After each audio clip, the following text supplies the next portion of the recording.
Imagine isto: você avança por um campo de batalha devastado, o chão coberto de crateras, corpos e lama, quando de repente, em meio à névoa e ao silêncio absoluto, homens mascarados surgem das sombras. Eles não marcham em filas, não gritam, não atiram ao acaso. Movem-se como predadores, rápidos, calculistas, lançando granadas antes que você possa reagir, e em segundos sua trincheira se reduz ao caos. Não são soldados comuns. São o novo pesadelo da Grande Guerra. E embora no início parecessem imparáveis, logo descobririam que o preço da glória era a própria destruição. Esta é a história dos temidos Sturmtruppen, os soldados de assalto alemães. Quando a Europa marchou para a guerra no verão de 1914, ninguém imaginava o que estava por vir. Os generais sonhavam com cargas de cavalaria capazes de decidir a vitória em um único ataque, com infantaria atravessando o inimigo à baioneta em batalhas rápidas e gloriosas. A realidade foi bem diferente. A Primeira Guerra Mundial se transformou em uma carnificina industrializada, onde a máquina de guerra moderna esmagava qualquer traço de romantismo militar. O fogo das metralhadoras, a artilharia de disparo rápido e os arames farpados destruíram esses planos de guerra relâmpago em poucos meses. A frente ocidental ficou paralisada em uma cicatriz interminável, trincheiras que se estendiam do Mar do Norte até a Suíça. Ali, os exércitos permaneceram estagnados durante anos, presos em um inferno de lama, frio e cadáveres em decomposição. No final de 1914, a estratégia se reduzia a uma equação brutal: desgaste puro. O objetivo não era manobrar com inteligência, mas lançar milhares de homens contra a linha inimiga, esperando que alguns sobrevivessem. Durante dias, a artilharia martelava sem descanso as posições inimigas, tentando abrir uma brecha.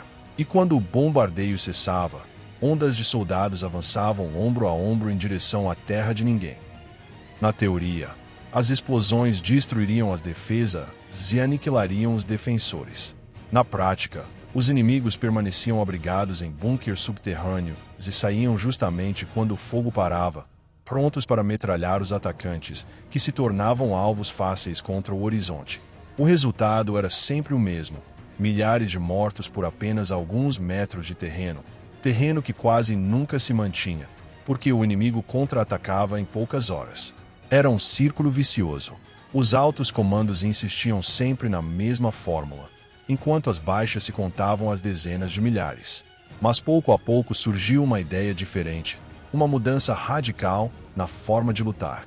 Em vez de lançar divisões inteiras contra o barro, e se pequenos grupos de homens, bem treinados e letais, pudessem se infiltrar nas linhas inimigas e causar destruição por dentro. Assim nasceram as incursões de trincheira. À sombra da noite ou da névoa, pequenos grupos cruzavam a terra de ninguém para capturar prisioneiros, destruir fortificações ou espalhar terror entre o inimigo. Britânicos, franceses e até italianos experimentaram essas táticas.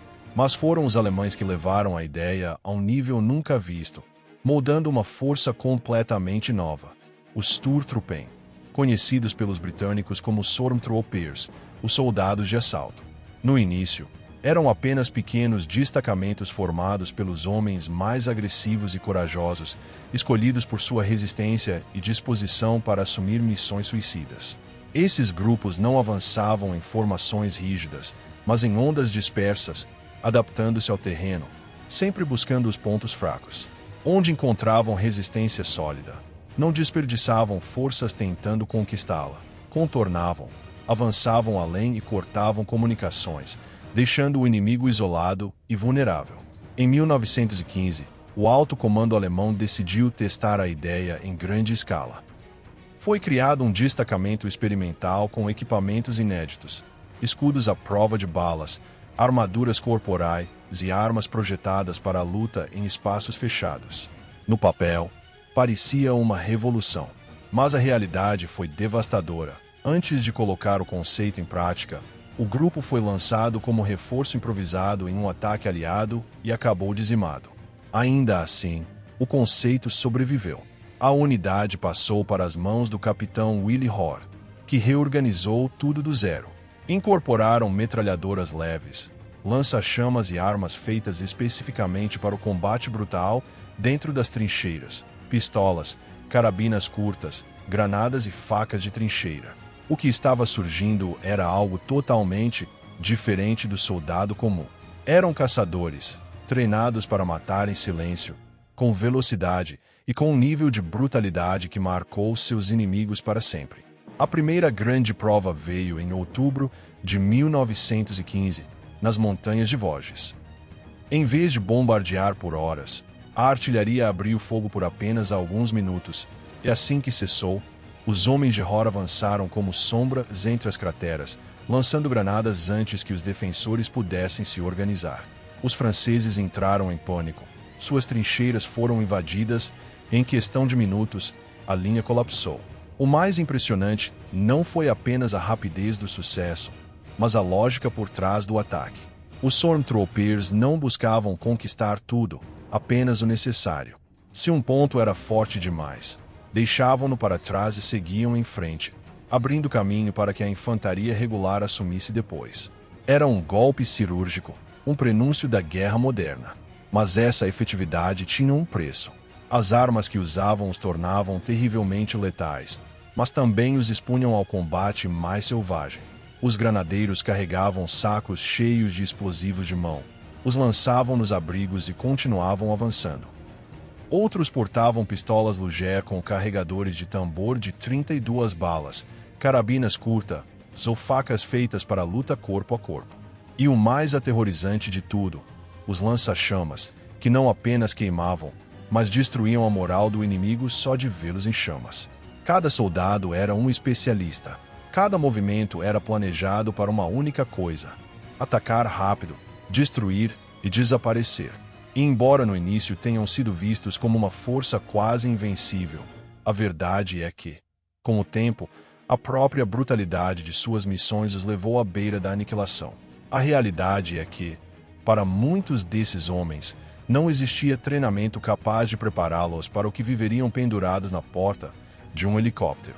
O que os manuais descreviam no papel se desfazia no instante em que as hélices começavam a girar e a aeronave subia em direção a um céu carregado de fumaça e ameaças. Era nesse momento que entendiam que sua vida estava suspensa por uma simples correia de segurança e pela pontaria de sua metralhadora. Não havia blindagem que os protegesse. O vento, o barulho ensurdecedor e o fogo inimigo os envolviam desde o primeiro segundo.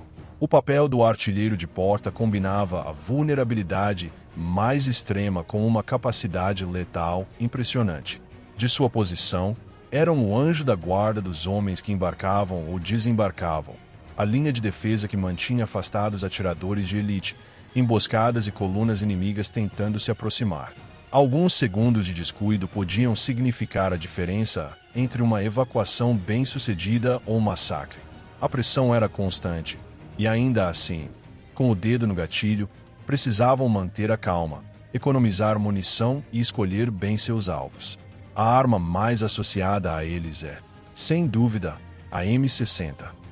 Essa metralhadora, apelidada de a porca por seu peso e por travar nos piores momentos, era ao mesmo tempo um salva-vidas e uma condenação. Montada em um suporte improvisado ou sustentada diretamente nos braços já calejados pelo costume, cuspia uma chuva de projéteis capaz de atravessar árvores, muros e até veículos leves. O rugido metálico da M60 tornou-se uma das melodias mais reconhecíveis do conflito, um som que aterrorizava os que estavam embaixo e dava esperança aos que precisavam escapar. Mas operar aquela fera não era apenas apertar o gatilho. As fitas de munição eram pesadas e se consumiam em segundos. Manter um fluxo constante de disparos exigia coordenação, sangue frio e a ajuda de companheiros que alimentassem a correia sem parar. Além disso, a câmara superaquecia com facilidade, e trocar o cano sob fogo inimigo era uma experiência que ninguém esquecia. A M60 era uma arma temida, mas também exigia respeito. Um descuido, e podia deixar o artilheiro indefeso no momento mais crítico. Mesmo com esses desafios, os artilheiros de porta criaram um vínculo inquebrantável com suas armas. Para muitos, a M60 não era apenas um pedaço de metal, mas uma extensão de si mesmos. era o que se interpunha entre eles e a morte. Cada missão reforçava esse laço. Os disparos não eram apenas projéteis, eram promessas de sobrevivência para os homens que dependiam deles no solo. Com o tempo, começaram a surgir modificações improvisadas. Alguns ajustavam suportes, acrescentavam miras artesanais ou até buscavam formas de reduzir as falhas. A Guerra do Vietnã ficou marcada por sua brutal improvisação, e os artilheiros não foram exceção. De fato, essa mistura de criatividade e necessidade transformou essas tripulações em símbolos da adaptabilidade militar. Por trás da imagem quase heroica, porém, havia o preço humano. Os artilheiros de porta carregavam um estresse psicológico devastador. A visão da selva ardendo sob seus disparos, os corpos inimigos caindo e, sobretudo, a constante possibilidade de ver seus próprios companheiros abatidos deixava cicatrizes profundas. Muitos voltaram com lembranças que nunca puderam apagar. O som das hélices, anos depois, ainda os perseguia em sonhos e pesadelos. Alguns relatos dizem que, em meio à fúria do combate, o tempo parecia parar. O artilheiro via clarões, ouvia o estrondo da M60 e sentia a vibração percorrer todo o seu corpo. Era como estar suspenso entre dois mundos: o da vida, sustentado pelo disparo contínuo, e o da morte, que podia alcançá-los com uma única bala perdida. Apesar de tudo, muitos desses homens falaram depois de seu papel com orgulho. Sabiam que, embora não fossem pilotos nem infantes em terra, seu trabalho havia salvado inúmeras vidas. Eram os guardiões do ar, os que ofereciam uma chance de retorno aos feridos, os que abriam caminho em zonas impossíveis para que as tropas pudessem avançar. Cada missão bem-sucedida era a prova de que seu sacrifício não tinha sido em vão. Com o passar dos anos, a figura do artilheiro de porta transformou-se em um ícone da Guerra do Vietnã. Fotografias, relatos e documentários mantiveram viva a imagem daqueles homens pendurados no vazio, enfrentando a selva e o inimigo com nada além de uma correia e uma metralhadora. Representam a crueza de um conflito em que a tecnologia e o valor humano se entrelaçaram de formas que até hoje geram admiração e respeito. No fim, ser artilheiro de porta era aceitar um destino incerto, estar sempre exposto, sempre na primeira linha de fogo, mas também ser a última esperança para aqueles que precisavam sair com vida.